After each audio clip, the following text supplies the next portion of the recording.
क्या आप यौन संबंध के बाद एचआईवी के बारे में चिंतित हैं? यह एक आम बात है और आप अकेले नहीं हैं।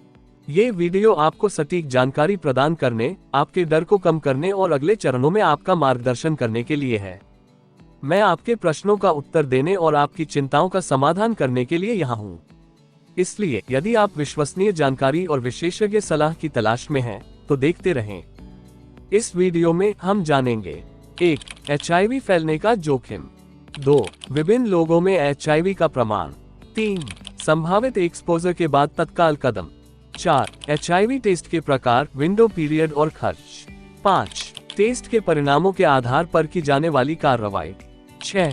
एक्सपोजर के बाद चिंता और लक्षण। 7. ऑनलाइन या क्लिनिक में परामर्श के लिए व्हाट्सएप नंबर। मैं HIV AIDS specialist doctor Ketan Ranpariya पिछले 17 सालों में 12,000 से भी अधिक पेशेंट का कंसल्टेशन कर चुका हूँ। ये चैनल एचआईवी के एक्सपर्ट डॉक्टर द्वारा संचालित है और यहाँ पर जानकारी विज्ञान के आधार पर दी जाती है। लेकिन याद रखिए, समय के साथ विज्ञान बदल सकता है। यहाँ पर कई बातें एक आम जानकारी के लिए है। कभी भी किसी भी किस्म की जानकारी को अपने जीवन में लागू करने से पहले एचआईवी एड्स स्पेशलिस्ट डॉक्टर से व्यक्तिगत रूप से राय लेना अत्यंत आवश्यक है। हमारा मिशन है एचआईवी एक्सपोजर से जुड़े आपके डर और दर्द को दूर करना, और हमारा विजन है एचआईवी के बारे में आसान भाषा में सही और सच्ची जानकारी देना। एक्सपोजर से 3 दिन के अंदर पोस्ट एक्सपोजर प्रोफिलैक्सिस दवाई शुरू करने से एचआईवी होने से रोका जा सकता है। एक्सपोजर से 3 दिन के बाद एचआईवी को आयुर्वेदिक, होम्योपैथी, हर्बल मेडिसिन, जिन थेरापी, एलोपैथी या किसी अन्य तरीके की दवाई से नहीं रोका जा सकता। तो आइए विस्तार से जानें एचआईवी फैलने का जोखिम। आइए यह समझने से शुरुआत करें कि एचआईवी कैसे फैलता है। एचआईवी एक वायरस है जो विशिष्ट शारीरिक तरल पदार्थों से फैलता है, रक्त, वीर्य, वजनल फ्लूइड और स्तन का दूध। एचआईवी फैलने का जोखिम तरीके के आधार पर भिन्न होता है। एचआईवी पॉजिटिव व्यक्ति से एक्सपोजर में एचआईवी फैलने की संभावना। नशा कारक दवाओं को इंजेक्ट करने के लिए उपयोग की जाने वाली सुइयों की आप-ले करने से सबसे अधिक जोखिम होता है, जिसमें प्रति संपर्क संक्रमण की 0.67% संभावना होती है। 0.3% पर एचआईवी संक्रमित चिकित्सा सुई लगने का बारीकी से अनुसरण किया जाता है। शारीरिक संबंध से एचआईवी फैलने की संभावना कम है, लेकिन फिर भी संभव है। शारीरिक संबंध में गुदा मैथुन सबसे अधिक जोखिम रखता है। निष्क्रिय साथी के लिए संक्रमण की संभावना 0.5% और सक्रिय साथी के लिए 0.065% है। योनि मैथुन में जोखिम कम होता है। निष्क्रिय साथी के लिए 0.1% और सक्रिय साथी के लिए 0.05%। और मुख मैथुन में जोखिम सबसे कम होता है। निष्क्रिय साथी के लिए संक्रमण की संभावना 0.01% और सक्रिय साथी के लिए 0.005% होती है। विभिन्न समुदाय में एचआईवी का प्रमाण। यहाँ उपलब्ध आंकड़ों के अनुसार विभिन्न समूहों के बीच एचआईवी की व्यापकता का सारांश देने वाला एक पैराग्राफ है। एचआईवी का प्रमाण विभिन्न आबादी में काफी भिन्न होता है। 15 से 49 वर्ष की आयु की सामान्य जनसंख्या में एचआईवी का प्रमाण 0.22% है। हालांकि कुछ समूहों को काफी अधिक जोखिम का सामना करना पड़ता है।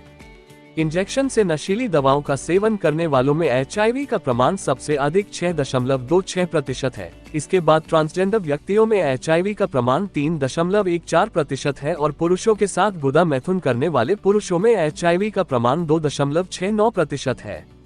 जेल के कैदियों में एचआईवी का प्रमाण 2.10% और फीमेल सेक्स वर्कर में एचआईवी का प्रमाण 1.56% भी है। संभावित एक्सपोजर के बाद तत्काल कदम। संभावित जोखिम के बाद एचआईवी के बारे में जानने वाली सबसे महत्वपूर्ण बात। इसे केवल allopathy PEP post exposure prophylaxis दवाई से रोका जा सकता है, यदि इसे 72 घंटों के भीतर लिया जाए। इस समय सीमा के बाद कोई भी दवा संक्रमण को नहीं रोक सकती। ये समझना महत्वपूर्ण है कि लक्षणों की उपस्थिति या अनुपस्थिति आवश्यक रूप से एचआईवी स्थिति का संकेत नहीं देती है, इसलिए किसी भी लक्षण को अनदेखा करें और सही समय पर खून की जांच कराने पर ध्यान केंद्रित करें। उचित समय पर किया गया एक एचआईवी टेस्ट सटीक पता लगाने के लिए पर्याप्त है। इंटरनेट, यूट्यूब या गूगल पर कुछ अविश्वसनीय सूचना स्रोतों से बचें और उनसे सलाह लेने से बचें, क्योंकि यहाँ दी गई हर जानकारी सही या सच्ची नहीं होती। याद रखें, चिंता करने की कोई जरूरत नहीं है। स्वस्थ और खुश रहें। HIV टेस्ट के प्रकार, विंडो पीरियड और खर्च। यदि आपने PEP दवा नहीं ली है तो आपको केवल एक बार HIV टेस्ट करवाने की आवश्यकता है, जो आपके अंतिम जोखिम के बाद बीते समय पर निर्भर करता है। 17 दिन के बाद कभी भी कोई एक टेस्ट, HIV-1 DNA PCR या HIV-1 प्रोवायरल DNA क्वालिटेटिव टेस्ट। खर्च 2500 से 4000 रुपये। 45 दिन के बाद कभी भी कोई एक test, HIV duo test, HIV combo test, HIV P24 antigen plus antibody test, HIV ELISA 4th generation test, HIV CMI test. खर्च 500 से 1000 रुपये। 90 दिन के बाद कभी भी कोई एक test, HIV tridot test, HIV antibody test, HIV combat test. सरकारी ICTC सेंटर पर किए जाने वाले test, HIV ELISA 3rd generation test, HIV rapid test, HIV card test. खर्च 0 से 500 रुपये। टेस्ट परिणामों के आधार पर उठाने वाले कदम। यदि आपने विंडो पीरियड के मुताबिक उचित समय पर सही HIV टेस्ट कराया है तो ये पुष्टि की जाती है कि आपको HIV नहीं है और आपके पिछले संपर्क से भविष्य में पॉजिटिव होने की कोई संभावना नहीं है। HIV को रोकने के लिए आपको कोई दवाई लेने की आवश्यकता नहीं है और आगे कोई टेस्ट की भी आवश्यकता नहीं है। याद रखें, लक्षणों की उपस्थिति या अनुपस्थिति आवश्यक रूप से HIV स्थिति का संकेत नहीं देती है, इसलिए कृपया आपके द्वारा अनुभव किए जाने वाले किसी भी लक्षण को अनदेखा करें। इंटरनेट, YouTube या गूगल पर कुछ अविश्वसनीय स्रोतों से HIV एड्स के बारे में जानकारी मांगने से बचना महत्वपूर्ण है, क्योंकि इससे अनावश्यक चिंता हो सकती है। यदि आप विवाहित नहीं हैं, तो भावी जीवन साथी में HIV संचारित होने का कोई जोखिम नहीं है। यदि आप विवाहित हैं, तो आपसे बिना कॉन्डोम सेक्स से अपनी पत्नी को HIV नहीं हो सकता।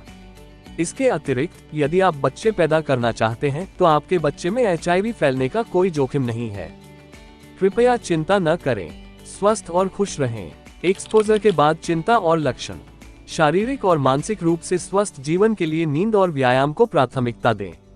हर रात 8 घंटे की नींद का लक्ष्य रखें और रोजाना 1 घंटे का व्यायाम करें, जैसे चलना, दौड़ना, तैरना, जिम वर्कआउट या साइकिल चलाना। शारीरिक और मानसिक स्वास्थ्य के लिए योग या प्राणायाम करें। अपनी दिनचर्या में इन चीजों को शामिल करें। तनाव कम करने और ध्यान केंद्रित करने में सुधार के लिए प्रार्थना, ध्यान या गहरी सांस लेने के व्यायाम करें। प्रियजनों के साथ समय बिताकर और अकेलेपन से बचकर सामाजिक संबंध विकसित करें। सोशल मीडिया पर समय गुजारना सीमित रखें, क्योंकि इसका अत्यधिक उपयोग मानसिक स्वास्थ्य पर नकारात्मक प्रभाव डाल सकता है। शराब, तंबाकू और धूम्रपान जैसे हानिकारक पदार्थों से बचें, क्योंकि ये शारीरिक और मानसिक स्वास्थ्य दोनों पर हानिकारक प्रभाव डाल सकते हैं।